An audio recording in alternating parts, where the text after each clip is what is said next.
राम राम सत श्री अकाल। मैं विजय शर्मा, आपका दोस्त, होस्ट और मोटिवेशनल स्पीकर। आप मेरे पीछे कुछ सुंदर से यूनिक से स्ट्रक्चर्स देख पा रहे हैं। ये जो यूनिक स्ट्रक्चर है इसको बोलते हैं मिनी सनडायल या स्मॉलर सनडायल। सनडायल क्या होता है बताता हूँ। जब 300-350 साल पहले लोगों के पास रिस्ट वॉच पहनने के लिए रिस्ट वॉचेस नहीं थी इंडिया में, या फिर जिनके पास पैसा होता था बहुत वही खरीद पाते थे, ऐसी सिचुएशन जब थी तब भी जयपुर में, राजस्थान में लोग समय एक्यूरेट देख पाते थे। वो कैसे देख पाते थे वो बताऊंगा। इस जगह का नाम है जंतर मंतर। दो शब्द आपको सुनाई दे रहे हैं। Jantar comes from Jantra. संस्कृत में य और ज दोनों एक दूसरे के लिए यूज किए जाते हैं। यंत्र को जंत्र भी बोलते हैं और मंत्र, मतलब यहाँ पे दो शब्द दिख रहे हैं, ये दो शब्द सुनाई दे रहे हैं, यंत्र एंड मंत्र। यंत्र यानी मशीन, किस चीज का मशीन वो भी बताऊंगा। और सेकेंड है मंत्र, चैंटिंग्स, मंत्र उच्चारण जो करते हैं उसके बारे में भी बताऊंगा। हाँ, तो इसको यंत्र क्यों बोलते हैं, सन डायल क्यों बोलते हैं। सन डायल क्या होता है, जैसे रिस्ट वॉच में घड़ी पहनते हैं उसमें डायल होता है। सन डायल मतलब सूर्य के हिसाब से चलने वाला डायल। ये मेरे पीछे स्ट्रक्चर दिख रहा है, इसका एक टिप दिख रहा है आपको, ये वाला।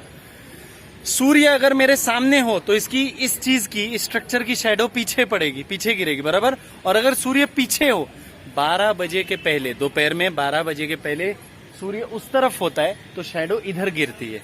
किधर गिरती है बताता हूँ आपको। ये आपको हाफ मून जैसा स्ट्रक्चर दिखाई दे रहा है क्या, अर्धचंद्राकार स्ट्रक्चर दिखाई दे रहा है, इस पे उसकी शैडो गिरती है। अगर सूर्य इस तरफ हो तो यहाँ शैडो गिरेगी, और उस तरफ हो तो यहाँ गिरेगी। अभी मेरे पीछे आपको एक अर्धचंद्राकार दिख रहा है, उसके बाद हाँ, तो अगर सूर्य इस तरफ है तो स्ट्रक्चर की शैडो कहाँ आएगी, इधर आएगी। ठीक है, ये वाले आधे चंद्रमा पे आएगी। ध्यान से देखना, मैं आपको बताता हूँ एग्जैक्टली ये है क्या।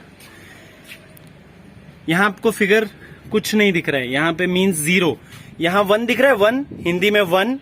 अभी ये 0 है, ये 1 है। ये 0 क्या है, 12। ये 1 है, ये 2 है, ये 3 है, ये 4 है, ये 5 है, एंड सो ऑन। ठीक है, अभी एक और बात बताता हूं।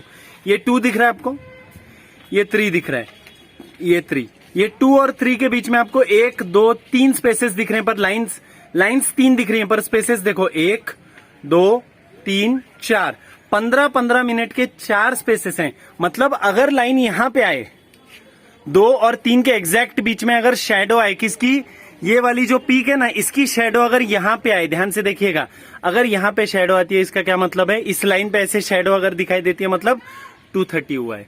यहां पे अगर शैडो आती है तो 215 हुआ है, 220 हुआ है, 225 हुआ है, 230, 235, 240, ऐसे टाइम आ रहा है। समझ में आ रहा है क्या बोलना चाहता हूं। बोलने का मतलब ये है कि सन डायल वो तरीका है जिससे आप सूर्य के किरणों के हिसाब से एक्यूरेट टाइमिंग निकाल सकते हैं। और एक बात, सन 2 हेमिस्फीयर्स में अलग अलग एंगल्स पे एग्जिस्ट करता है, कभी नॉर्दर्न हेमिस्फीयर पे, कभी सदर्न हेमिस्फीयर पे। उसके हिसाब से एक्यूरेसी ऑफ टाइम निकाला जा सकता है।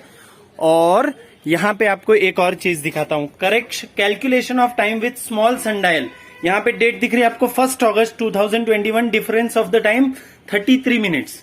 इसका क्या मतलब है पता है, नॉर्दर्न या सदर्न हेमिस्फीयर पे एग्जैक्ट होगा ना, अगर सूर्य इक्वेटर के एग्जैक्ट पे हो या पृथ्वी का लोकेशन एग्जैक्ट सूर्य के सामने हो, तब सही टाइम दिखेगा। अगर थोड़ा भी इधर उधर होगा तो थोड़े थोड़े करेक्शंस दिखेंगे। इस वक्त सूर्य का जो पोजीशन है और चंद्रमा का जो पोजीशन है, आपको पता है, नॉर्दर्न हेमिस्फीयर, सदर्न हेमिस्फीयर एक बात है सूर्य के हिसाब से, और चंद्रमा के हिसाब से कृष्ण पक्ष और शुक्ल पक्ष, उस हिसाब से टाइम में करेक्शंस दिखाई देते हैं। इस वक्त अभी सावन का महीना चालू है, आपको पता ही है कि सनरेज इतनी ज्यादा स्ट्रांग नहीं है, बार बार आती जाती रहती है धूप। इस वक्त यहाँ पे कहीं पे दिखाई दे रही है लाइट, इतना एक्यूरेट आपको दिखाई नहीं दे रहा है क्योंकि उतनी ब्राइटनेस ऑफ लाइट नहीं है। फिर भी एक बात सोच के देखिए, जब लोगों के पास रिस्ट वॉचेस नहीं थे 300 350 साल पहले, इंडिया में ऐसी चीजें चल रही थी। इसी को बोलते हैं जंत्र। मैंने आपको बोला था जंत्र शब्द कहाँ से आया, यंत्र से, क्योंकि संस्कृत में ज और य एक दूसरे को रिप्लेसेबल लेटर्स हैं। तो यंत्र मतलब मशीन। पता पड़ गया आपको, सनडायल के हिसाब से टाइम निकाल रही है। अब बताता हूँ मंत्र क्या है। अभी आपको मेरे पीछे एक स्ट्रक्चर दिख रहा है, पीछे और एक दिख रहा है, पीछे और एक दिख रहा है, ऐसे स्ट्रक्चर्स दिख रहे हैं। ये देखिए, ये देखिए, छोटे छोटे 12 स्ट्रक्चर्स हैं। 12 राशियां होती हैं उसके हिसाब से। अभी जैसे ये वाली जो है, ये यहाँ पे दिखाई दे रहा है क्या आपको, ये देखिए धनु राशि के हिसाब से, कोई और राशि के हिसाब से भी दिखाई देगा। बोलने का मतलब क्या है, जब भी आपको साइंस के हिसाब से कोई चीज बताई जा रही है, उसमें वो राजा जो थे उन्होंने क्या बताने का कोशिश किया, ये देखिए यहाँ पे वृश्चिक लिखा है। इसका क्या मतलब है बताता हूँ। सूर्य के पोजीशन के हिसाब से हमने टाइम निकाला। हमारा सोलर सिस्टम है, हम सोलर सिस्टम के हिसाब से टाइम निकालते हैं, लूनार सिस्टम के हिसाब से टाइम निकालते हैं। 9 ग्रह जो हैं उनके हिसाब से अलग अलग राशियां बनती हैं, और उन राशियों में जो भी उस राशि का स्वामी है, हर राशि का एक भगवान माना जाता है। अलग अलग राशियों के हिसाब से यहाँ पे ये बनाए गए हैं, सेलेस्टियल बॉडीज के हिसाब से। सेलेस्टियल बॉडी यानी अंतरिक्ष में जो भी, ये देखिए ये भी अर्धचंद्राकार दिख रहा है आपको। ये सभी ऐसे बनाए, ये देखिए यहाँ पे देखिए, ये सभी ऐसे बनाए, क्योंकि जो अभी हमने देखा था सनडायल, वो सूर्य के एंगल, सूर्य के पोजीशन के हिसाब से जो शैडो आती है उसके हिसाब से बताता है टाइम।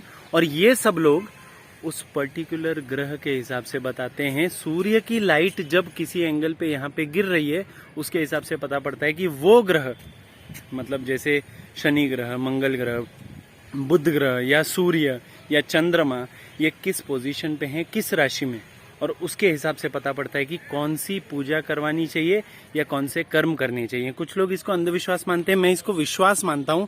अगर आपको कोई पंडित या कोई ज्योतिष या कोई बाबा ये बता रहा है कि तेरी कुंडली में ये ग्रह भारी है या ये ग्रह तकलीफ वाला है, कुत्ते को रोटी खिला, चींटियों को खाना खिला, मछली को खाना खिला, गाय को रोटी दे, तो इसमें उस स्वामी का, उस बाबा का, उस पंडित का कोई स्वार्थ नहीं है।